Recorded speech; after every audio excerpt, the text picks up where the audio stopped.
guys, it's Sophie with the Facts of Life. If you are new here, welcome. If you are returning, welcome back. And if you haven't become an exclusive Diamond member, come on in and hit that subscribe button today. Let's talk about the problem with soft life culture. So hey y'all, hey, can we talk about this whole soft life trend just for a second?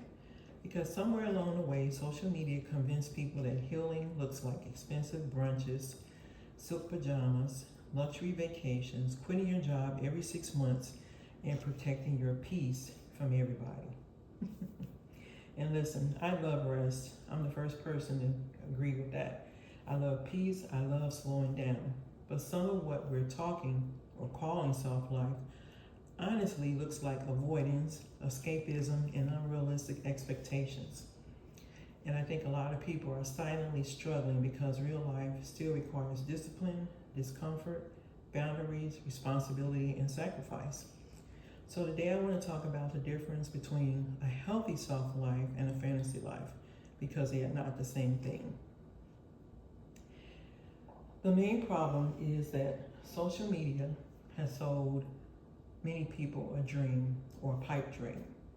A lot of people got introduced to the soft life through social media aesthetics, perfect apartments, luxury candles, morning routines, maca, lattes, Target runs, journals, baths, designer bags, and none of that is wrong.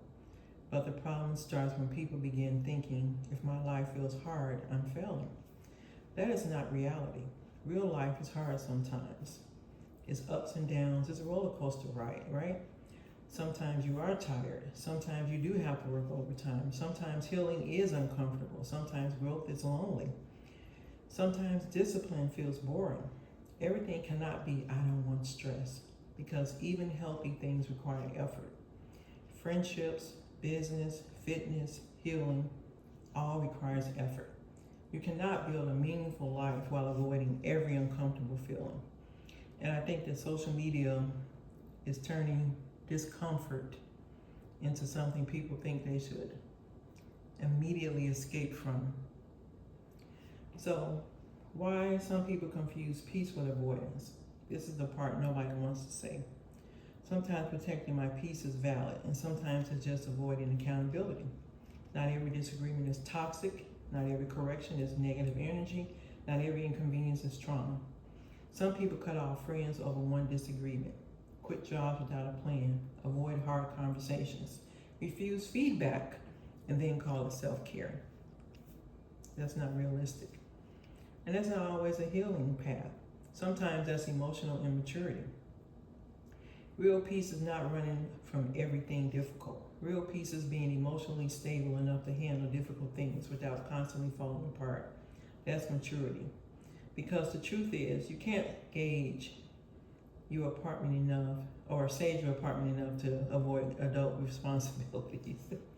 Bills will still exist, conflict will still exist, life still happens. And honestly, some of the strongest people I know do not have soft lives, they have disciplined lives. So a soft life without financial stability is stressful. Let's talk about money for a second. A lot of soft life content is expensive. Trips, self-care hauls, luxury beauty treatments, constant shopping, daily spending. If you can afford it comfortably, great. But some people are financing aesthetics they cannot maintain. That's not a soft life. That's anxiety with good lighting. And I think people underestimate how peaceful financial stability actually is. Peace is having your rent paid, having savings, not panicking over the slightest little emergencies, being able to rest without guilt because your responsibilities are handled.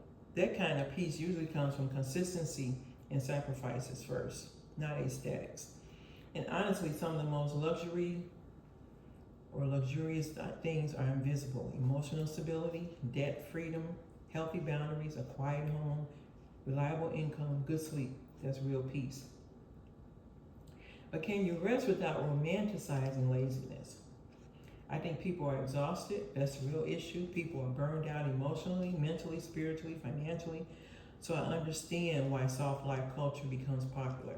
People want gentleness after survival mode. I get it. But healing should not become permanent, just passivity. You can rest and still be ambitious. You can protect your peace and still have accountability. You can slow down and still grow. The goal should not be escaping life. The goal should be building a life that feels sustainable. And once you sustain it, it usually looks boring online. It looks like budgeting, therapy, routine, consistency, boundaries, sleep, planning ahead, saying no, doing hard things anyway. That's the stuff that actually changes your life. So no, I'm not against soft life culture completely. I think rest is important. I think peace matters. I think women deserve softness over constantly being expected to carry everything. But I also think social media sometimes sells an unrealistic version of adulthood. A peaceful life is not a life with zero discomfort. A peaceful life is a life where you can handle discomfort without losing yourself. That's the difference. And honestly, some of the softest lives are built on years of hard decisions nobody saw. Anyway, y'all, let me know what you think in the comments. Do you think soft life culture is helping people heal or making people avoid reality? Anyway, love you diamonds, and I'll see y'all in the next video.